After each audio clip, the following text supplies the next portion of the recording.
Olá, pessoal.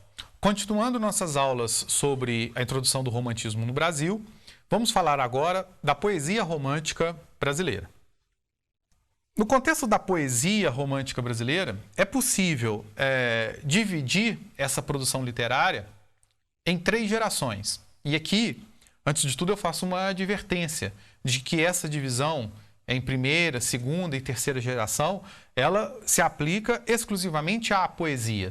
Quando nós formos tratar separadamente da prosa literária romântica, nós vamos ver que ela vai se organizar a partir de um outro critério. Não esse critério cronológico de geração, mas um critério que nós podemos chamar de temático. Bem, voltando então para o tema da poesia romântica brasileira, ela vai se dividir então em 3 gerações, uma primeira, segunda e terceira. A primeira geração romântica é aquela que nós podemos chamar comumente de nacionalista ou indianista.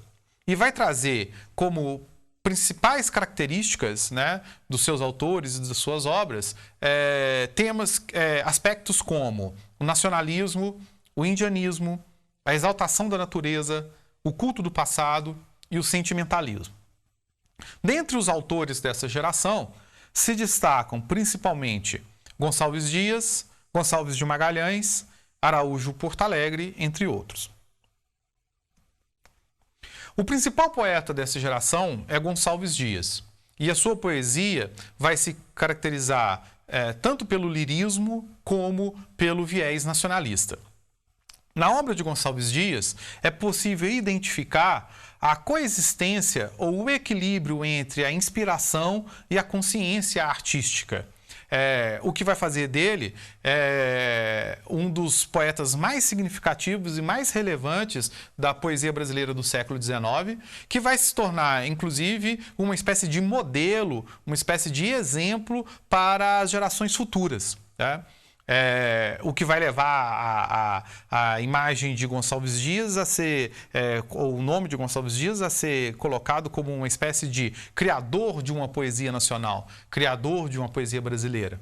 É sempre importante nós lembrarmos do contexto em que nós estamos falando. Aquele contexto de uma recente independência política que se conecta com uma vontade de construir uma literatura legitimamente brasileira. E nesse contexto, o lirismo e o nacionalismo de Gonçalves Dias vão funcionar como uma espécie de ponto de partida modelar exemplar. Apesar de lírica e nacionalista, o ponto talvez mais relevante, o aspecto mais relevante, ou a temática mais relevante da poesia do Gonçalves Dias, e é a que sobre a qual nós vamos nos concentrar mais, é o indianismo. O tema do indianismo na poesia do Gonçalves Dias será marcado por alguns aspectos principais. Esses aspectos são, inicialmente, a redução do índio aos padrões da cavalaria medieval. Ou seja, o índio, na poesia de Gonçalves Dias, como de maneira geral em todo o indianismo romântico, será construído, será idealizado como uma espécie de cavaleiro medieval, tal qual esse cavaleiro vai aparecer em outras obras da literatura romântica europeia, como nobre, honrado, valente, corajoso, sempre disposto a enfrentar qualquer adversidade, qualquer aventura para defender, salvar a amada, por exemplo. E vai ser a partir, então, desse padrão de cavalaria que esse índio será constituído como uma espécie de idealização de um herói nacional. O índio como o legítimo herói nacional, remetendo tanto a um passado glorioso, a um passado nobre, como também a um passado original, um passado próprio, um passado específico. Lembrando sempre daquele pressuposto romântico de que o índio seria o primeiro brasileiro. Então, seria justamente desse herói idealizado que a nossa sociedade, que a nossa população, a partir também, obviamente, da participação do português, se constituiria. Um outro aspecto dessa redução do índio aos padrões de cavalaria é o que vai atribuir à sua figura, ao mesmo tempo, uma identidade convencional e uma riqueza simbólica. O índio que nós vamos encontrar na literatura indianista romântica, né? No caso do Gonçalves Dias, que nós estamos falando aqui, ele será um índio convencional, um índio literário, né? Um índio que vai se afastar tremendamente do índio de verdade, que vai viver lá na tribo, né? Na floresta, aquele primeiro índio que os primeiros portugueses encontraram aqui. Né? Então, nesse sentido, é também um índio idealizado, né? Um índio artificialmente concebido, literariamente concebido, mas cheio de riqueza simbólica, já que ele vai simbolizar, né, todo um ideal de nobreza, de virtude, de grandeza para o povo brasileiro. Bem, toda essa redução e toda essa idealização vai acabar se transformando, a partir da poesia do Gonçalves Dias, numa nova convenção poética. Ou seja, Gonçalves Dias vai instituir, a partir da sua poesia indianista, né, um novo modelo de literatura. Por isso nós falamos numa espécie de fundador de uma literatura nacional, né? O indianismo do Gonçalves Dias vai servir, de certa maneira, como molde, né? Como exemplo para outros autores que vão explorar também essa temática dentro daquele contexto romântico nacionalista. Outro aspecto também desse indianismo, né? que nos mostra como que ele, na verdade, se constitui dialeticamente, né? A partir de um objeto, né? De um objeto americano, de um objeto brasileiro, de um objeto nacional, mas também de uma perspectiva, de um olhar cultural europeu.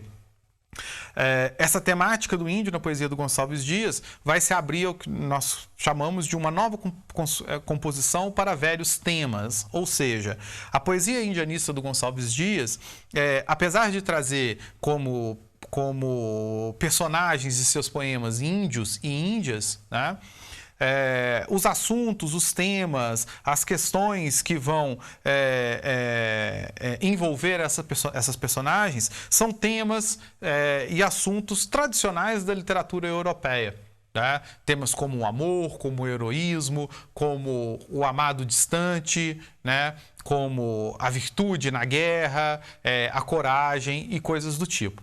O que nos mostra exatamente aquilo que nós comentamos anteriormente, a redução do índio ao padrão de cavalaria. Podemos imaginar, então, que certos modelos literários, né, europeus vão ser transpostos para o contexto brasileiro e o que nós vamos ter, a grosso modo, é a mera substituição daquele cavaleiro, né, daquele personagem tradicional de uma literatura europeia por um personagem exótico, por um personagem distinto, né, por um personagem tipicamente brasileiro nessa concepção romântica, que será o índio. Daí podemos falar de uma concepção nova para velhos temas.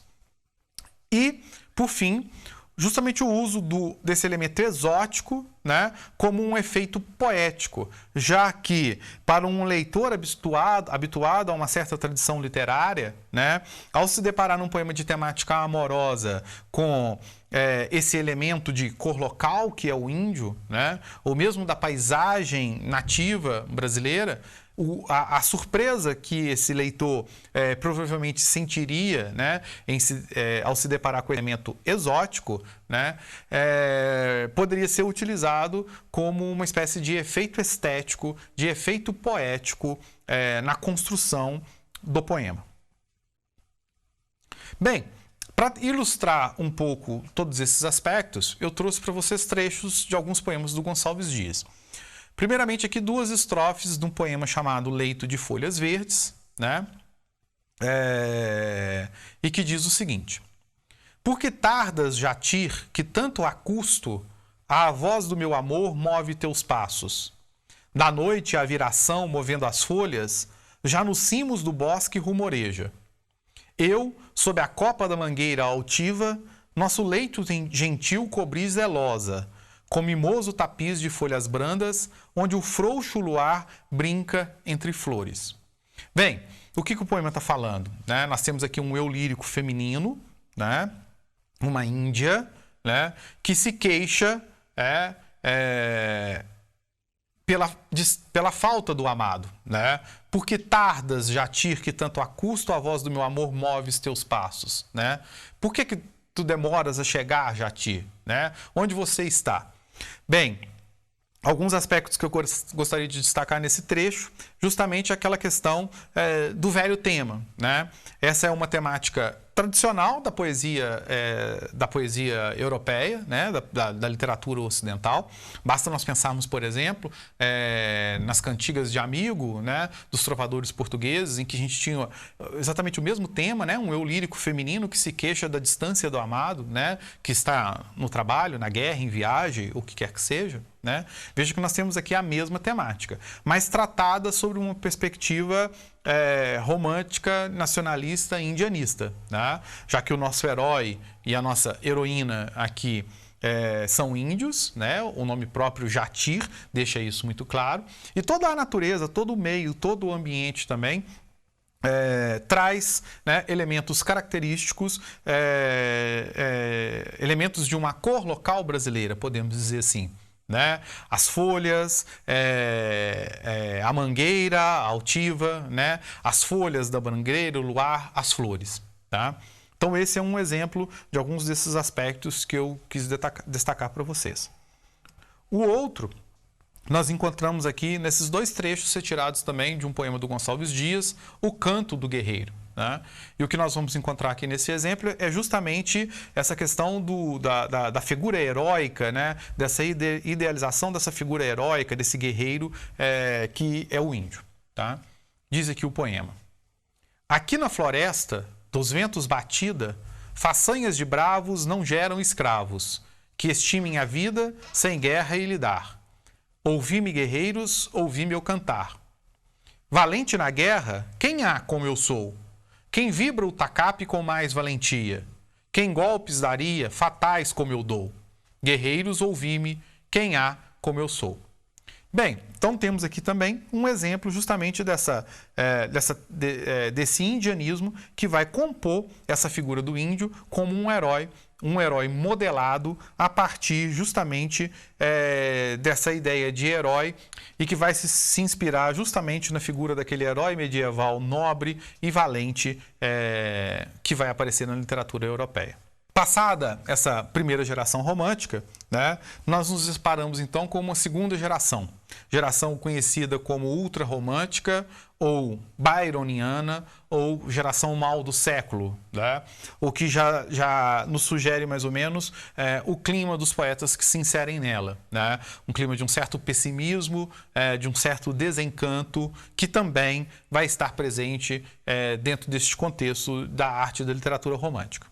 Os principais temas dessa geração, ou as principais características dos poetas dessa geração serão o egocentrismo, o sentimentalismo, a melancolia e a idealização da mulher. A mulher quase sempre vista como um objeto distante, inacessível e inalcançável. Os principais poetas dessa geração são Álvares de Azevedo, Casimiro de Abreu, Fagundes Varela, Junqueira Freire e outros. O principal poeta dessa segunda geração romântica será Álvares de Azevedo. E a sua obra irá se caracterizar principalmente por uma certa prevalência do eu sobre outros temas, como a pátria, Deus, o índio, a natureza e etc. Essa prevalência do eu, né, vai se dar como uma espécie de individualismo dramático, né? Um eu que se coloca dramaticamente diante do leitor. Isso reflete, de certa maneira, o que nós podemos chamar de uma diversidade do espírito romântico, ou seja, um dualismo que vai marcar grande parte das obras e do espírito desse momento, que vai aparecer, por exemplo, na poesia de Álvares de Azevedo, a partir da divisão da sua principal obra poética, A Lira dos 20 Anos, em duas partes. Uma primeira parte angelical e graciosa, uma segunda parte irônica, crítica, satírica. Por conta disso, podemos dizer que vamos encontrar na sua poesia, na sua literatura, de maneira geral, né, o intenso emprego das discordâncias e dos contrastes, a noite e o dia, né, o riso e o pranto, e outros exemplos do tipo. Daí podemos falar, então, na sua literatura, de uma certa concepção dinâmica e heterogênea de literatura. Ou seja, não aquela visão clássica, né, de literatura como um objeto equilibrado, um objeto homogêneo, uno, né, quieto, tá? Mas sim uma literatura feita a partir justamente das tensões, dos contrastes, dos conflitos, né? Uma literatura que em certos momentos apresenta uma face, em outros apresenta outra, e ambas compõem essa poesia, compõem essa literatura como esse elemento, né, dual, né, como esse elemento discordante, como esse elemento contrastante. Bem, e isso vai se dar como um programa conscientemente traçado, o que vai nos indicar justamente a lucidez crítica do Álvares de Azevedo, né, ao lidar com essas diferentes faces da sua expressão, da sua literatura romântica. Isso vai ficar principalmente claro, né, no prefácio da segunda parte da Lira dos 20 anos, né, onde ele vai justamente reconhecer essa dualidade e reconhecer as possibilidades de se penetrar no espírito literário romântico. Dentre os aspectos que vão caracterizar a literatura do Álvares de Azevedo, alguns merecem destaque. O primeiro deles é a idealização da figura feminina, ou seja, esse aspecto pertinente à geração a que ele pertence, né, de uma figura de uma mulher distante, de uma mulher inacessível, né, quase sempre colocada num pedestal, né, distante, impossível de ser atingida pelo eu que observa. Daí nós podemos falar e reconhecer nessa poesia uma difícil conciliação entre a ideia de amor, né, e a sua realização física, ou seja, a relação física que consuma esse amor. Esse é um dos aspectos da tensão, do dualismo que vai algumas vezes aparecer na poesia do Álvares de Azevedo. Outro aspecto também bastante relevante e que está relacionado também a essa idealização da figura feminina é uma constante associação entre a ideia de amor e de sono ou sonho, né? Então, nesse sentido, em vários poemas, né, o gozo amoroso, né, a relação amorosa vai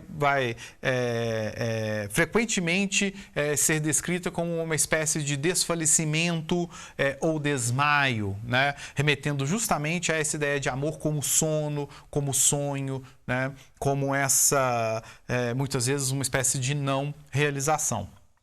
E um outro aspecto também muito importante dessa poesia é uma certa devoção pela noite, né? Um certo caráter noturno, uma ambientação noturna, escura, né? Também associada a essa dimensão do sono e a essa dimensão do sonho.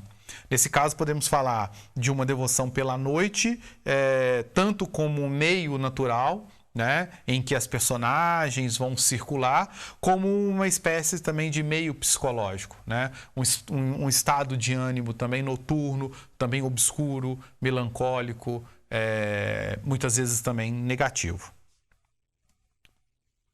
Como uma ilustração para alguns aspectos desses que foram comentados, trouxe para vocês aqui também duas estrofes de um soneto do Álvares de Azevedo. Vamos lê-la. Pálida, à luz da lâmpada sombria, sobre o leito de flores reclinada, como a lua por noite embalsamada, entre as nuvens do amor ela dormia. Era a virgem do mar na escuma fria, pela maré das águas embalada. Era um anjo entre nuvens de alvorada, que em sonhos se banhava e se esquecia. Bem, vou destacar aqui alguns aspectos importantes, né? Essa ambientação noturna, né? A luz da lua, né? Esse ambiente, como eu disse, noturno, tá? Também um ambiente de sonho, de sono, né? Essa mulher um tanto quanto inatingível dentro desse sonho quase um pouco esfumaçado, né? Distante, né? essa mulher colocada como uma virgem e como um anjo, né? Ou seja, nesse sentido podemos encontrar aqui exemplos justamente desse aspecto da idealização, né? Que coloca o amor numa posição, vamos dizer assim, oposta, né? a que ele provavelmente assumiria a partir de uma perspectiva de uma relação física concreta, né? De um amor que efetivamente se consumasse. Né? Daí nós podemos identificar nessa poesia muitas vezes um forte tom platônico em relação a essa perspectiva amorosa.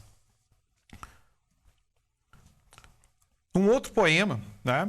Um outro trecho de poema que eu trouxe também para tentar ilustrar esses aspectos são essas duas estrofes retiradas de um poema já da segunda parte da Lira dos 20 anos. Né? O primeiro foi retirado de um poema da primeira parte. O poema se chama O Poeta Moribundo, né?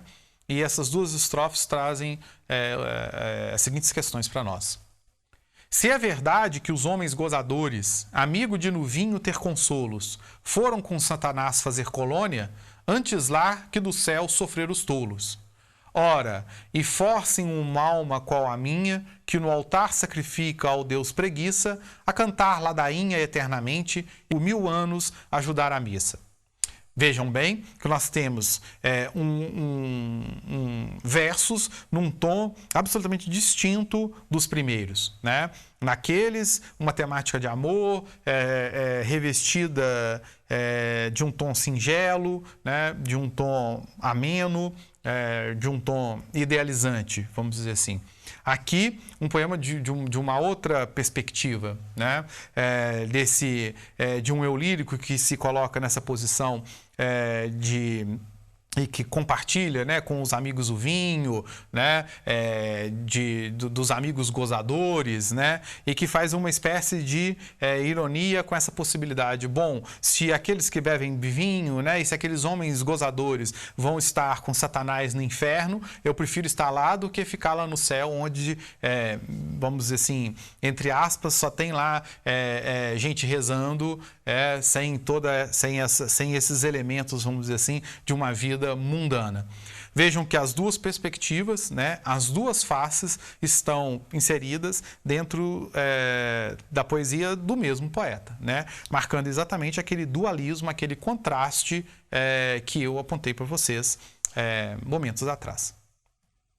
Bem, e por fim, a última geração romântica, a última geração da poesia romântica, né, a terceira geração, conhecida como condoreira ou social, né? Condoreira aqui como referência à figura do condor, né? Da ave que voa alto, né? E que vai trazer justamente aquela ideia, aquela imagem do vate, né? Do poeta como esse ser dotado, né? De uma vocação superior e que vê aonde os outros não veem, vê de uma posição mais elevada, tá?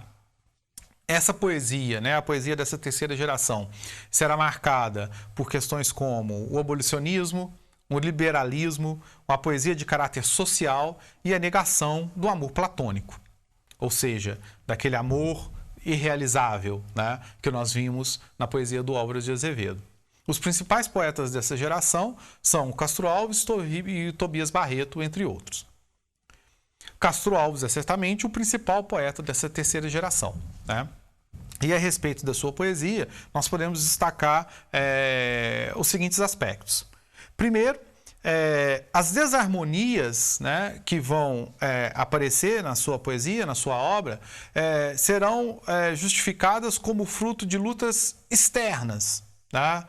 E não de problemas ou de questões internas. Daí podemos falar que na poesia do Castro Alves nós vamos encontrar uma espécie de projeção dos conflitos sobre o mundo e não sobre o eu, o que nos ajuda a demarcar aí uma diferença entre essa terceira geração e a segunda geração.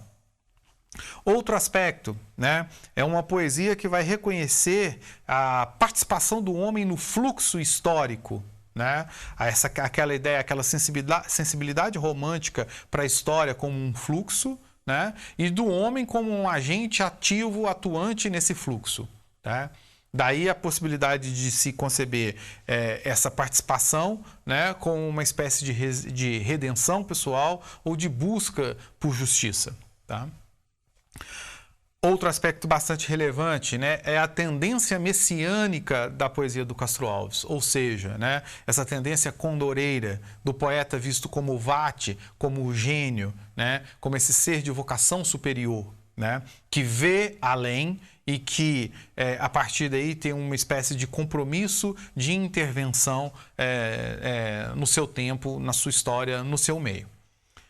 E, por fim, né, o amor como experiência concreta, não idealizada, diferentemente da geração anterior.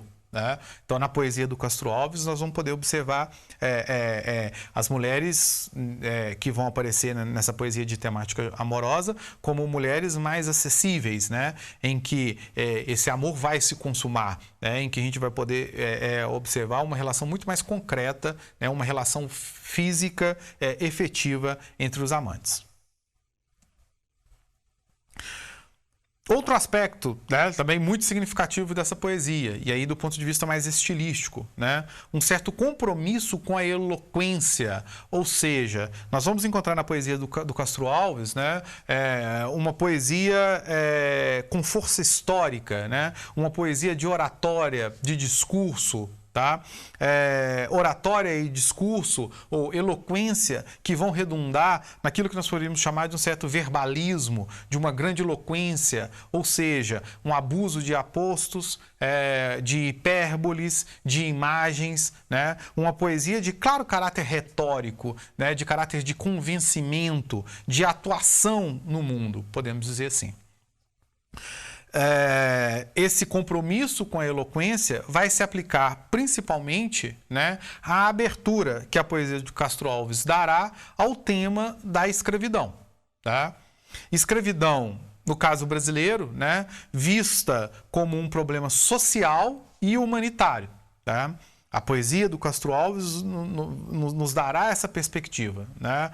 Essa perspectiva de reconhecer a escravidão como um problema, como um problema social, né? Despertado a partir justamente de um sentimento humanitário, né? De um sentimento, de uma sensibilidade em relação à condição humana do escravo. Nessa poesia, ou nessa abertura ao tema do escravo, né? Este irá aparecer como a sua figura, terá sua figura descrita como uma espécie de mártir, né? Daí nós podemos dizer que em torno dessa temática essa poesia ora vai oscilar entre o lamento, ora entre a revolta. Também no caso do escravo, da poesia do Castro Alves, podemos dizer que de forma relativamente análoga ao índio, né, vai haver uma espécie de idealização física e moral desse escravo. Né? Ou seja, nós vamos encontrar nessa literatura um escravo também literalizado, né?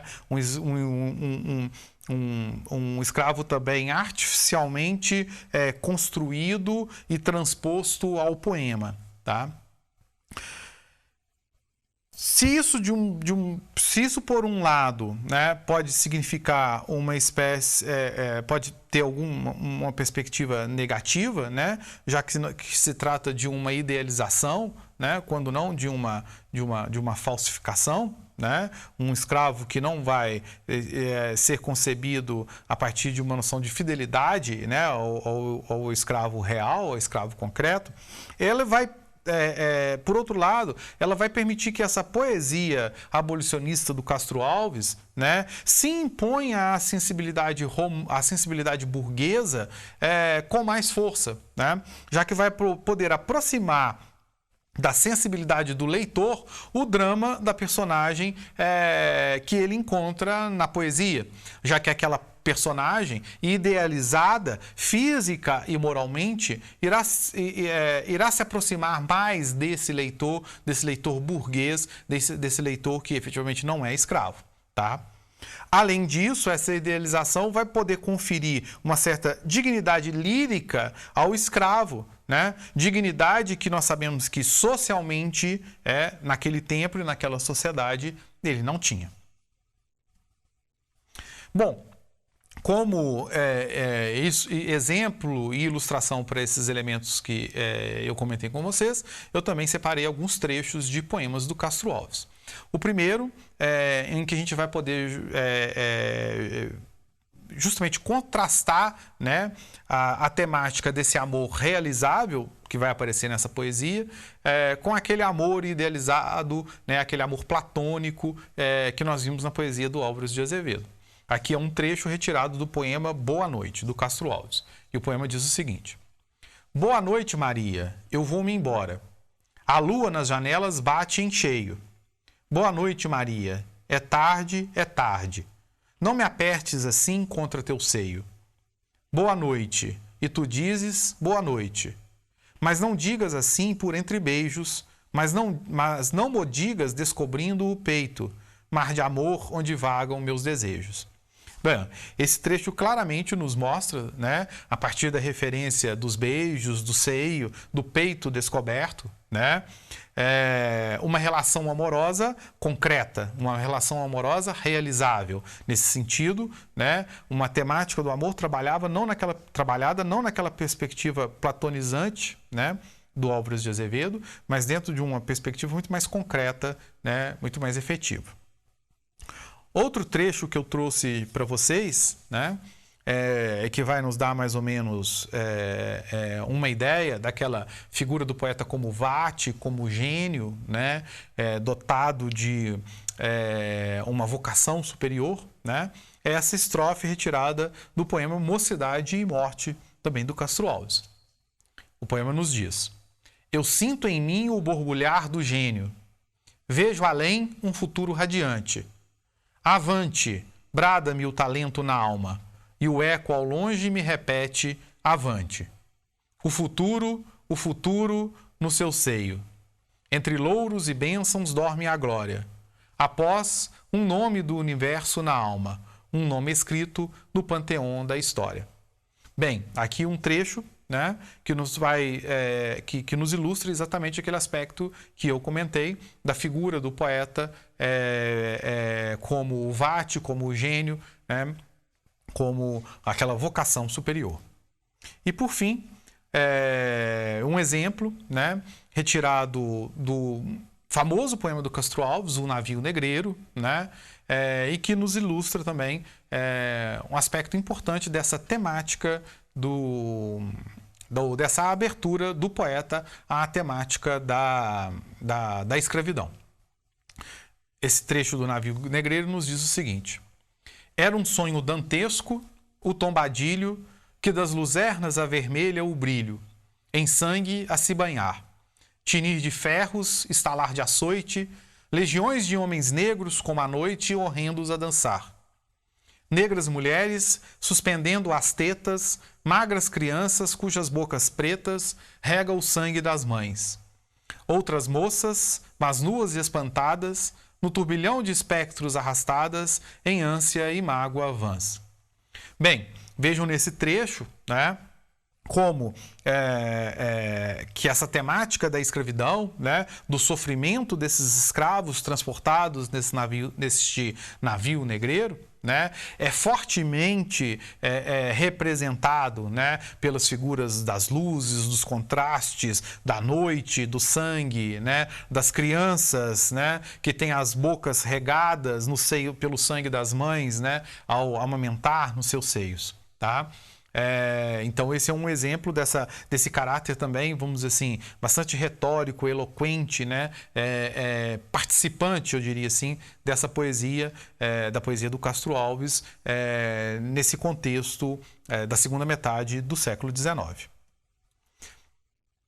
E para terminar, um outro poema que também aborda a mesma temática, né?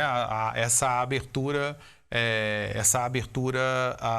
ao tema da escravidão, dessa poesia de caráter abolicionista que é a do Castro Alves. São duas estrofes retiradas do poema A Canção do Africano, né? E que, de certa maneira, nos mostra essa possibilidade, né? ou como essa poesia, de certa maneira, vai nos aproximar de um drama humano vivenciado por esses escravos. O escravo, então, foi deitar-se. pois tinha de levantar-se bem antes do sol nascer. E se tardasse, coitado, teria de ser surrado, pois bastava escravo ser. E a cativa desgraçada deita seu filho calada e põe-se triste a beijá-lo, talvez temendo que o dono não viesse em meio do sono de seus braços arrancá-lo. Então veja bem também mais um poema, né, que vai abordar essa temática da escravidão, né, e que vai explorar, né, justamente a dimensão humana e a dimensão dramática desta condição. Bem, assim nós encerramos essa aula, né? Mais uma vez reforçando para vocês essa questão, como eu disse, muito importante. Essa divisão em primeira, segunda e terceira gerações, né? No caso do romantismo brasileiro, ela vai se aplicar exclusivamente à poesia. Quando nós formos tratar da prosa romântica brasileira, nós vamos usar outro tipo de classificação.